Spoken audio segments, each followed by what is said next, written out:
the smell of salt water and fried dough, the distant, joyful screams from a roller coaster mixing with the cries of gulls, the feeling of sun-baked wood beneath your feet.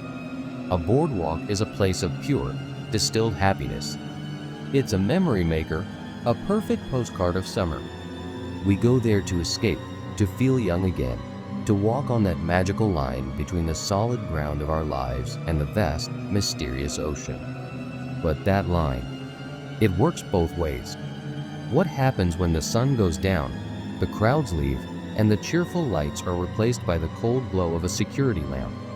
The laughter fades, but other sounds remain. Whispers on the sea breeze. A reflection that doesn't belong. A shadow that moves on its own. The bright facade of the boardwalk hides a deep, dark underbelly, both literally and figuratively. Tonight, we're going beneath the planks. These are 4 stories from people who saw what lurks behind the cotton candy smiles. People who learned that some boardwalks keep secrets, and they don't like to let them go. Our first story comes from a man named Leo, who was just 17 back in the summer of '98. For him, the boardwalk was the ultimate date spot. But one trip to a decaying funhouse taught him that some attractions are designed to show you something you can never unsee. He calls this story Smilin' Jack's Last Laugh.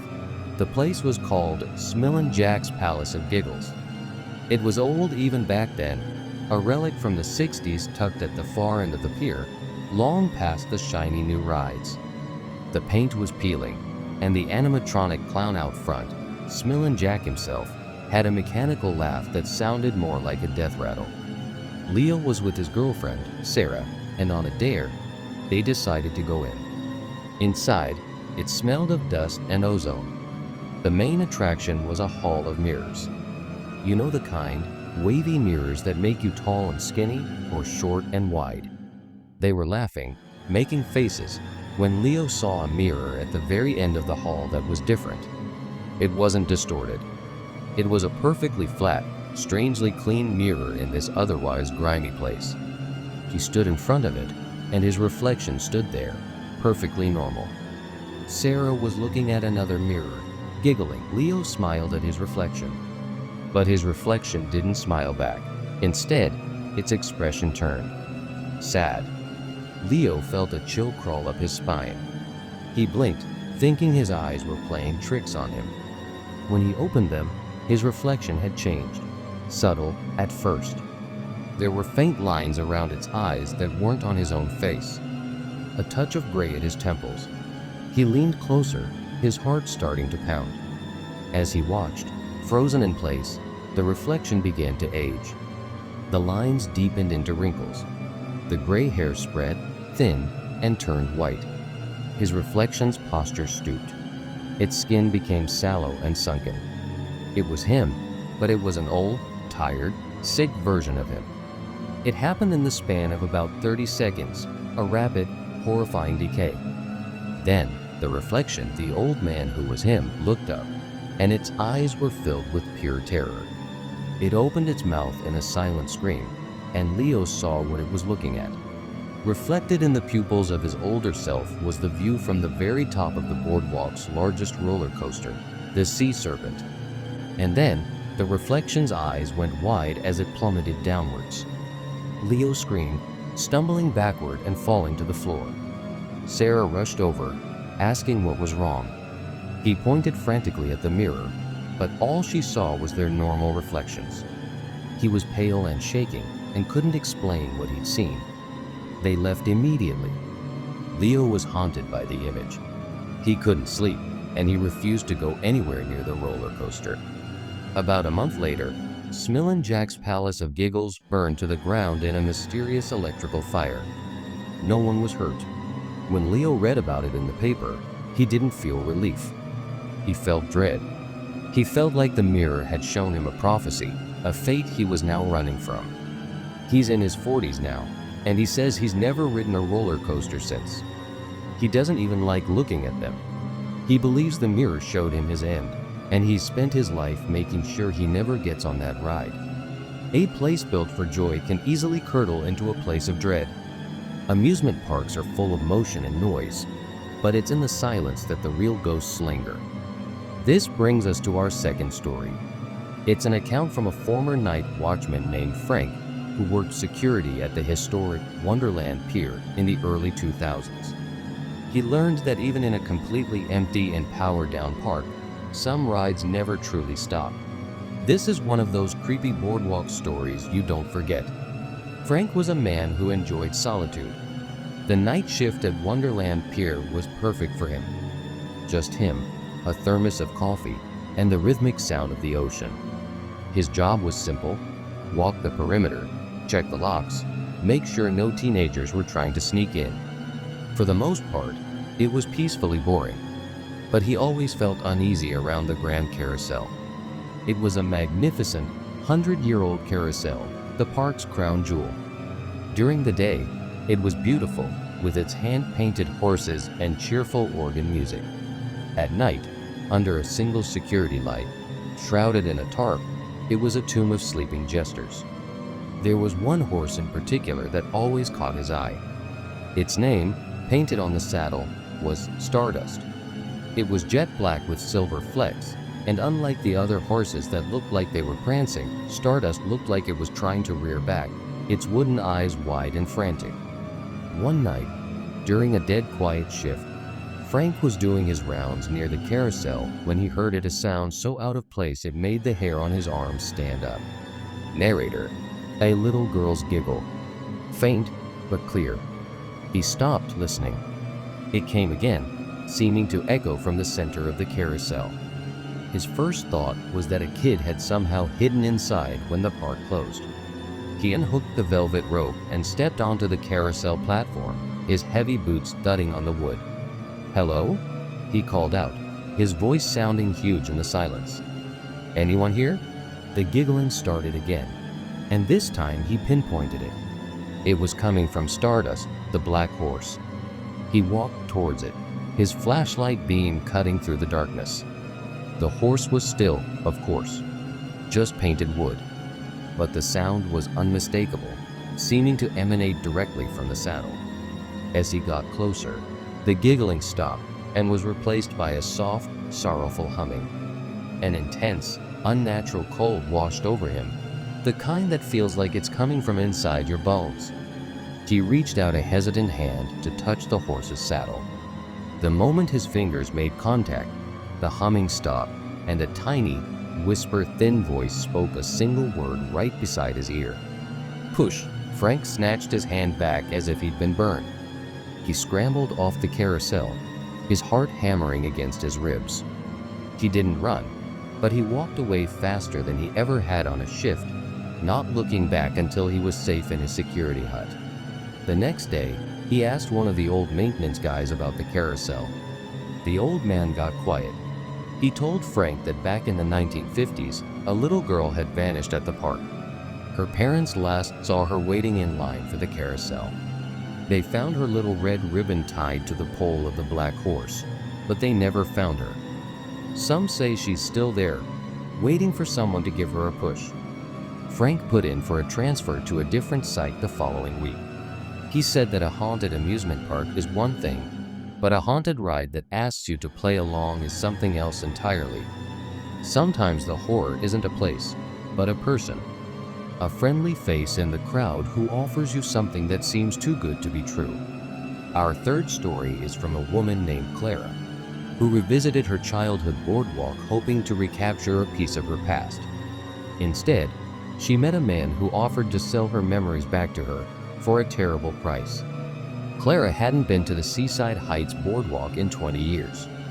She was there for a weekend, feeling nostalgic, and decided to walk the same stretch of planks she had as a child. It had changed, of course. New rides, new shops. But the smell, the sound of the arcades, that was the same. As she was walking, she saw something that felt both new and ancient at the same time. A small, ornate candy cart, pushed by an old man with twinkling eyes and a magnificent white beard. The cart had a simple, hand-painted sign that read, "Silas's Saltwater Taffy, a taste of yesterday." Clara loved saltwater taffy. She walked over, and the old man, Silas gave her a warm, grandfatherly smile. "A special piece for a lovely lady," he said, his voice raspy and kind. He handed her a piece of taffy wrapped in simple, waxy paper with no logo, just a single, small black dot in the center. "What flavor is it?" she asked. Silas chuckled. "It's the best flavor.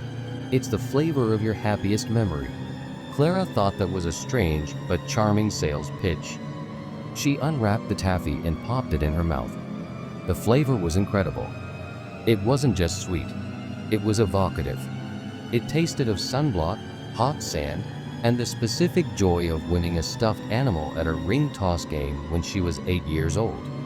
She could almost feel the cheap, synthetic fur of the purple bear she had worn. The memory was so vivid, so real, it brought tears to her eyes. "It's amazing," she told him. "How do you do that?" "It's an old family recipe," Silas said with a wink. "Care for another?" She bought a small bag of 10 pieces. Later that evening, back in her hotel room, she decided to have another piece. She thought about her 16th birthday, a perfect day spent with friends.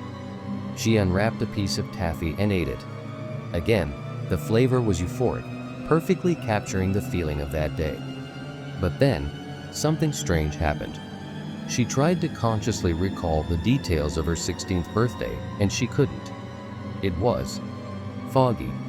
She remembered it happened, but the specifics, the faces of her friends, the jokes they told, the cake, were gone. It was like watching a movie with the sound off and the screen blurred. A cold dread washed over her. She frantically tried to remember winning the purple bear from her childhood. Nothing. The memory was a hollow outline. The joy she had felt just hours ago was replaced with a blank, empty space. The taffy didn't let you relive the memory. It consumed it. It took the emotion, the core of the experience, and left you with a husk. The next day, she ran back to the boardwalk, desperate to find Silas and his cart. She searched for hours, but he was gone. It was as if he had never been there. No one she asked had ever seen a candy cart like the one she described. Clara threw the rest of the taffy into the ocean. She said the loss of those 2 perfect memories is a wound that has never healed. She warns people that nostalgia is a powerful thing, and some are willing to literally steal it from you, leaving you with nothing but a sweet taste and a hole in your soul. Our final story tonight touches on a primal fear. The fear of what lies just out of sight, in the dark places we try our best to ignore. It comes from a man named Ben, and it happened on the most important night of his life. Of all the true scary stories people have sent me, this one is the most chilling because it reminds us that the real monsters might be living right beneath our feet. Ben had just proposed to his fiancée, Maya, on the end of a long, quiet pier at sunset. It was perfect. She said yes, and he was sliding the antique ring, a family heirloom, onto her finger. Her hands were cold and trembling with excitement, and in that one moment of fumbling, the unthinkable happened. The ring slipped. It bounced once on the wooden planks, and with a tiny, sickening clink, it fell through a narrow gap and vanished into the darkness below. Maya was devastated. Ben, determined not to let this ruin their night, was practical. "Don't worry," he said. "I'll get it. It can't have gone far." He found a maintenance ladder at the side of the pier and, using his phone's flashlight, climbed down into the underbelly of the boardwalk. The air immediately changed. It was damp, cool, and smelled of brine, rot, and things he didn't want to identify. The rhythmic crashing of the waves was muffled and distorted down here, sounding like labored breathing. The world above, the world of light and laughter and love, felt a million miles away. He swept his light across the damp sand, which was littered with decades of forgotten trash. Bottles, broken sunglasses, lost toys. He moved slowly, carefully, his feet sinking into the wet ground. And then he heard a sound. It was a whisper. He couldn't make out the words. He assumed it was just voices of people walking on the pier above, filtering down. He kept searching. The whispering continued, but it seemed to be getting closer. Then he heard a distinct sound that made him freeze. It was Maya's voice. But it came not from above him, but from deeper in the darkness, further under the pier towards the shore. He knew Maya was still on the pier, waiting for him. He called out her name, "Maya?" And his only reply was the lapping of the waves and that same whisper of his name in her voice from the shadows. Then, over here, his blood ran cold. He swept his flashlight beam in the direction of the voice, and for a split second, his light caught something. It wasn't a person. It was pale and long, huddled behind one of the thick wooden pylons. He only saw it for a second before it scrambled away, but the image was burned into his mind. It looked vaguely human, but its limbs were too long, its movements too jerky, like a spider. And as it moved, he saw another one, and another. He realized with a surge of absolute terror that there were things living down here. Things that listened to the sounds from above. Things that had learned to mimic them. They were using his fiancée's voice as bait. Just then, his light glinted off something shiny in the sand right by his feet. The ring. He didn't hesitate. He snatched it, shoved it in his pocket, and scrambled back towards the ladder, ignoring the chorus of whispers that now echoed around him. Maya's voice, a child's cry, a happy laugh, all coming from the cloying darkness. He climbed the ladder faster than he thought possible and collapsed onto the pier, gasping for air.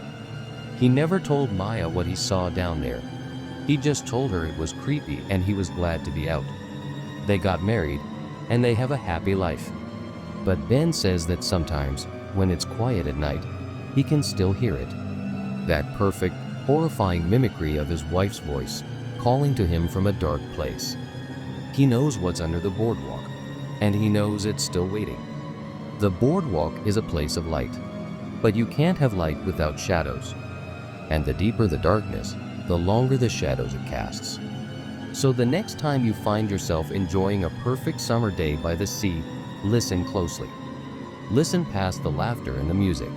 You might just hear something else. Something ancient, something hungry, waiting for the lights to go out. Thank you for joining us in the shadows tonight. If these stories chilled you to the bone, please show your support by hitting that like button.